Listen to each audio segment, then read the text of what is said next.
आप्पा नका काळजी करू, ते नाही येणार आपल्या वाड्यावर. मी समजावलंय त्यांना. पण पण माझी तुम्हाला एक विनंती आहे, तुम्ही त्यांना मोठ्या मनानं माफ करा ना. त्याने जे काय केलं असेल, वागले असतील, ते त्यांच्या मुलीचा खून झाला या भीतीपोटी वागलेत. आपल्या लेकरावर वाईट वेळ आली की काय होतं आपलं, तुम्हाला पण चांगलंच कळलं असेल ना. आपले आईबाप काय वागलेत हे माहिती तरी आहे का तुम्हाला? हा, किती तमाशा केला त्यांनी गावसमोर. जवळपास मला खुनी आहे असंच समजलं होतं, डिक्लेअर केलं होतं. इथं दारासमोर तुमच्या बापाने येऊन स्वतःवर रॉकेल ओतलं, गावासमोर तमाशा केला. त्याचा किती मनस्ताप झाला असेल माझ्या आईबापाला, ह्याचा नाही विचार केला? अरे गोपाळ, गोपाळ शांत हो की वाईस. अरे कशाला एवढं चढतोयस? फुलाताय बरोबर बोलतोय गोपाळ. हा बाई, हिच्या आई बापानं आहे ना आपली एवढी बदनामी केली या सगळ्या दिवसामध्ये. आजवर कोणी केली होती का? टाप होती का कोणाची आमच्या विरोधात बोलायची? हा, मी तर म्हणते ना, त्यांना घरात काय, घराच्या वाऱ्यालाही उभं नाही केला पाहिजे. तुम्हाला जर वाटत असेल ना तुमच्या आईबापाला घरात यावं, त्यांना मान सन्मान मिळावा, तर माझ्या आईची, आपणची नाक घासून गावासमोर माफी मागितली पाहिजे.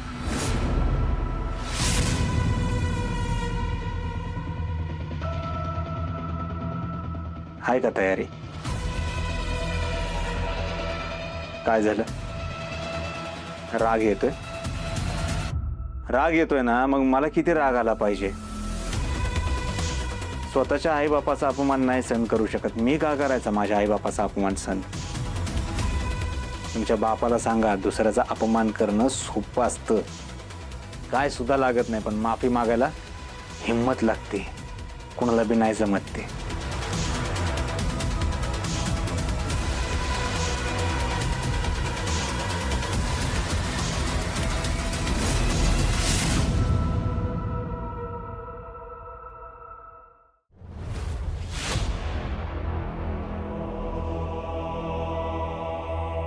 हे हिला असंच टिवचत राहिलो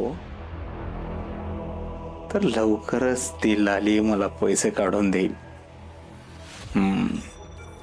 पण मला बंद झालेलं दुकान लवकरच चालू केलं पाहिजे, कारण जेव्हापासून मी कोर्टातून सुटलोय तेव्हा गावकऱ्यांचा माझ्यावरचा विश्वास दुप्पट झालाय. त्यांच्या नजरेत असलेली त्यांच्या देव माणसाची इमेज मला जास्त स्ट्रॉंग करावी लागेल.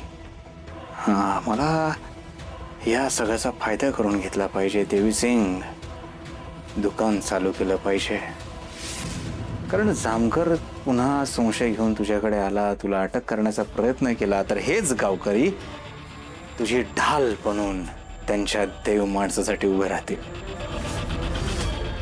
आणि हेच हवंय की आपल्याला. या देव माणसाच्या मुखवट्या मागे देवी सिंगचा खरा चेहरा जगापासून लपून ठेवेन.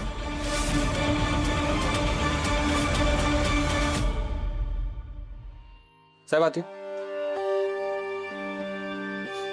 साहेब, तुम्ही जे काम सांगितलं ते झालंय. काही कळायला महत्वाचं तर लगेच कॉल करतो. येतो मग साहेब. येईन. थांब जरा.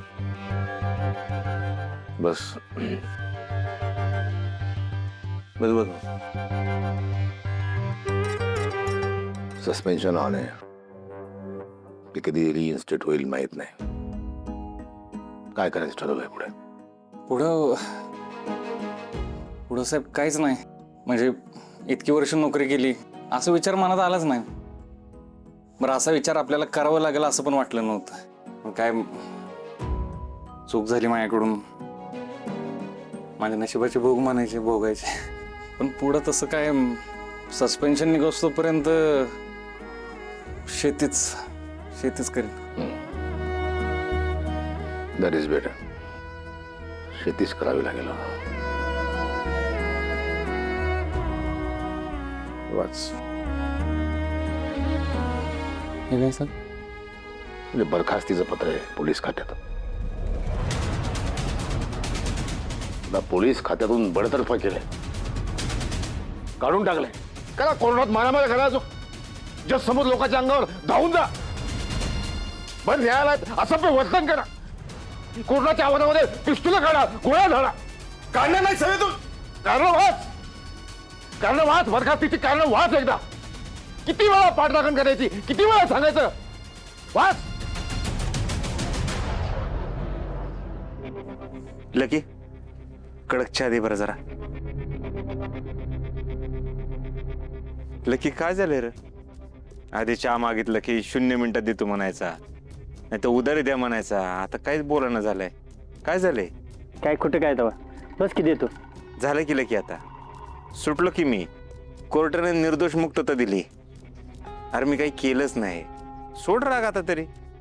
राग कुठे काय, माझाच वाईट गैरसमज झालता गोपाळ. बस बस देतो बस.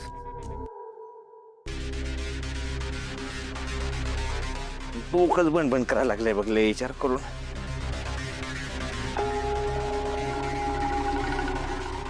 ए लक्या एक पेशल दे. 0 मिनिटात देतो. दत्तू शेठ काय कस काय बरं आहे का? द्या की दुकान परत चालू करावं म्हणते. त्या असल्या गुन्हेगार माणसाला मी दुकान देत नाही. अहो गुन्हेगार? मी गुन्हेगार आहे का? कोर्टातून निर्दोष मुक्तता मिळवलं की राव. काय केलंच नाही मी. अहो कुठल्या तरी माणसाने दुकानात येऊन पुरावे पेरले होते, त्याच्यामुळे सगळं प्रॉब्लेम झाला. जामकर साहेबांनी अटक केली. गैरसमज झाला होता सगळ्याचा, लक्षात झाला तसा. द्या की परत. नाही नाही, ती काय बी असलं ना तर हे असलं लचाण मला परत मागं लागून घ्यायचं नाही. दत्तू शेठ हा काय परका माणूस आहे का? ओळखत नाही याला? हा उद्या मी म्हणेन तुम्ही खून केलाय, माझ्या रिक्षात बसायचं नाही, चालेल का? ए जिप्र्या काय बी बोलू नकोस. मग कशाला ताणता एवढं? द्या की गोपाळा दुकान. नाही देणार.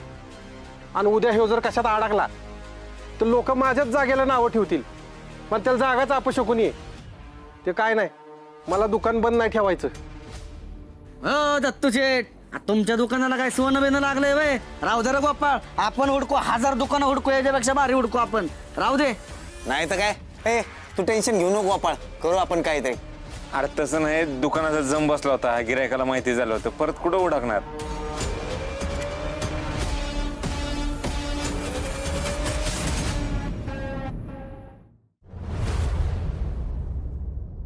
सदर शासकीय पत्रातून हे सुचवण्यात येतं की पोलीस हवालदार सुधाकर हिम्मतराव देशमुख यांच्यावरील निलंबनाची कारवाई दिनांक 17 मे पासून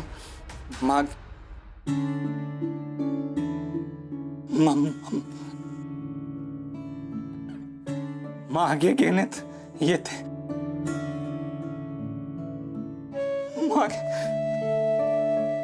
हवालदार सुधाकर हिम्मतराव देशमुख यांना ताबडतोब कामावर हजर व्हावं अशी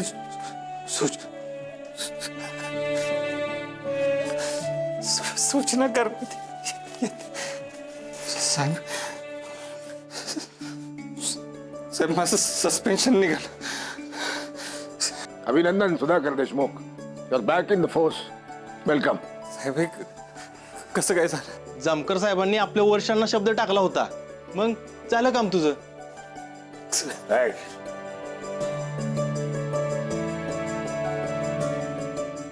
साहेब का त्याचा मोठा भाऊ पण एवढं करणार आहे, तेवढं केले तुम्ही माझ्यासाठी. मला कळतच नाही मी काय बोलू. साहेब अंगावर वर्दी नव्हती ना तर जीव गुदमरत होता, पण आता मोकळा श्वास घेता येईल.